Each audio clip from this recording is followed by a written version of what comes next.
7 से भाग करे तो रिमाइंडर क्या होगा। सवाल देख लो CHSL 2020, मैंने कहा ना पेपर में पूछा गया था, पेपर में पूछा जाएगा, छोड़ के नहीं आना है। छोड़ कर आओगे तो जीवन की सबसे बड़ी भूल होगी। तो 2 का पावर 24 माइनस 1 को हमें 7 से भाग करने पर शेषफल चाहिए। बढ़िया सवाल है रिमाइंडर का, बच्चे छोड़ कर जाते हैं लेकिन रिमाइंडर उनका पीछा कर करके पहुंचता है वहां तक। कैसे करोगे? बोलोगे सर देखो रिमाइंडर का सीधा सा बात होता है, ठीक है। बड़ा प्यारा क्वेश्चन में अगर आपको बताऊं ना कि किसी भी संख्या को भाग करने पे शेषफल कितना आएगा, तो कभी भी अगर ऐसा तोड़ना है तो जैसे मानो आप जो है ना जैसे इस संख्या को भाग करोगे तो इसको अलग अलग स्प्लिट करो। 2 का पावर 24 को 7 से अलग भाग करना, माइनस करना, फिर 1 को 7 से भाग करना। जब भी आप इसको तोड़ दिए तो आपके सामने 2 अलग अलग आ गए। 1 को तो 7 से भाग करने पर तो 1 ही आएगा, क्योंकि जब भी ऊपर वाली संख्या नीचे वाली से छोटी होती है तो वो जितना ऊपर बचता है वही रिमाइंडर होता है।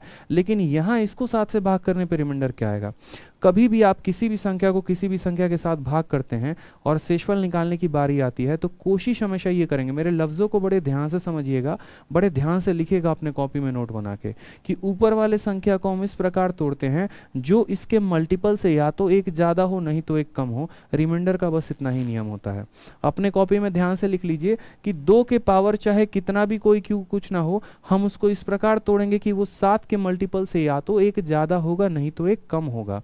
ये करेक्ट तरीका होता है तोड़ने का। तो आपने कहा ठीक है सर हम इसको तोड़ते हैं। हम कहे 2 का कौन सा ऐसा पावर है जो 7 के पहाड़े से या तो एक ज़्यादा है नहीं तो एक कम है? आप बोलोगे सर 2 का पावर 1 2 के बराबर होता है, 2 का पावर 2 4 के बराबर होता है, 2 का पावर 3 8 के बराबर होता है, और 8 जो है वो 7 से एक ज़्यादा है। तो हमें ऐसी संख्या ढूंढनी होती है मेरे भाई जो या तो एक ज़्यादा होगा नहीं तो एक कम होगा। तो इसीलिए हमने क्या ढूंढा? 2 का क्यूब, यानी 2 का पावर हमने 3 ढूंढा। पावर 3 को हमने अंदर रखा तो बाहर कितना बचा? 8, तभी तो 3 × 8 यहाँ 24 आ गया। भाग किससे किया? 7 से।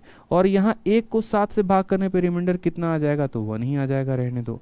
यहाँ पर आप बोलोगे सर 8 का पावर कितना हो जाएगा? 8, उसको भाग करेंगे 7 से।